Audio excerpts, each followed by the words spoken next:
3,89,673 కోట్లు. అందులో వాళ్ళ ప్రభుత్వం మాకు ఇచ్చిపోయిన అప్పులు పాత అప్పు ఆనాడు 2013-14లో వాళ్ళు దిగిపోయే నాటికి ఉన్న అప్పులు 72,658 కోట్లు.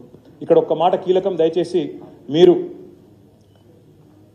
మీరు దయచేసి నేను మిమ్మల్ని కోరేది, ఇక్కడ దయచేసి మీ అందరినీ కూడా ప్రార్థించేది, ఇక్కడ ఇంపార్టెంట్ పాయింట్ ఏంటంటే మాకు 2013-14లో ఇచ్చింది వాళ్ళు ఇచ్చిపోయింది 72,658 కోట్లు.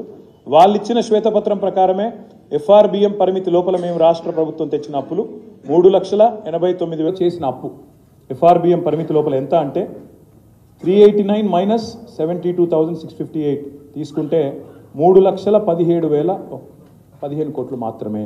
కానీ దాని ఎంత బుకాయింపు అంటే ఈ 3,17,000 కోట్లను 6,71,000 కోట్లు అని చెప్పి వాళ్ళు ఇలా చిత్రీకరించే ప్రయత్నం చేస్తూ ఉన్నారు. ఇది ఎందుకు డొల్లా అని నేను అంటున్నా అంటే ఇందులో ప్రభుత్వ గ్యారంటీ ఉన్నాయి 1,27,208 కోట్లు ఉన్నాయి. స్పెషల్ పర్పస్ వెహికల్స్గా డైరెక్ట్గా హైపోతకేషన్తో, అంటే ఉదాహరణకి విద్యుత్ సంస్థలు ఉంటాయి, భద్రాద్రి అనే ప్రాజెక్టు కట్టాలా, యాదాద్రి అనే ప్రాజెక్టు కట్టాలా, భద్రాద్రి కట్టాలన్నా యాదాద్రి కట్టాలన్నా గవర్నమెంట్ గ్యారంటీ లేకుండానే సెల్ఫ్ హైపోతకేషన్, అంటే ఇప్పుడు ఎట్లాంటి ఉదాహరణకు మీరు కారు కొనుక్కుంటారు, కొన్ని కార్ల మీద చూస్తూ ఉంటారు మీరు తిరుగుతున్నప్పుడు, hypothecated to State Bank of India అని రాసి ఉంటుంది. అంటే ఏంటిది, మీరు కనుక ఆ అప్పు కట్టకపోతే బ్యాంకు వాళ్ళు ఆ ఆస్తిని తీసుకుపోతారు అని అర్థం, దానికి ఆడికాడికే సరిపోతుందని అర్థం. వాళ్ళు ఆ ఆస్తిని తీసుకుపోతారు అని అర్థం, దానికి ఆడికాడికే సరిపోతుందని అర్థం.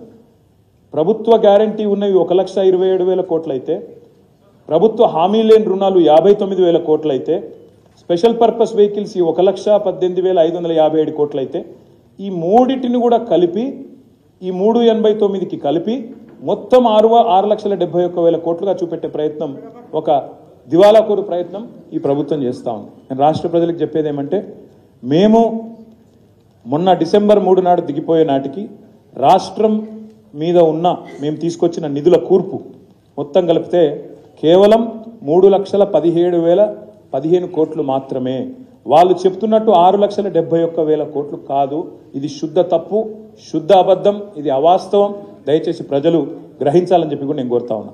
ఇది ఎందుకు ఇంపార్టెంట్ అంటే తమ సొంత పరపతితో కట్టుకునే అప్పు వివిధ సంస్థలు, అది విద్యుత్ సంస్థలు కావచ్చు, ఇంకో సంస్థ కావచ్చు, 3,05,179 కోట్లు సొంత పరపతితో కట్టుకునేది.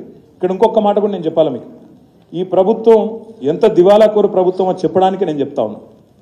ఈ ప్రభుత్వం మొన్న సివిల్ సప్లైస్ కార్పొరేషన్లో 56,000 కోట్ల అప్పులు ఉన్నాయి చెప్పింది.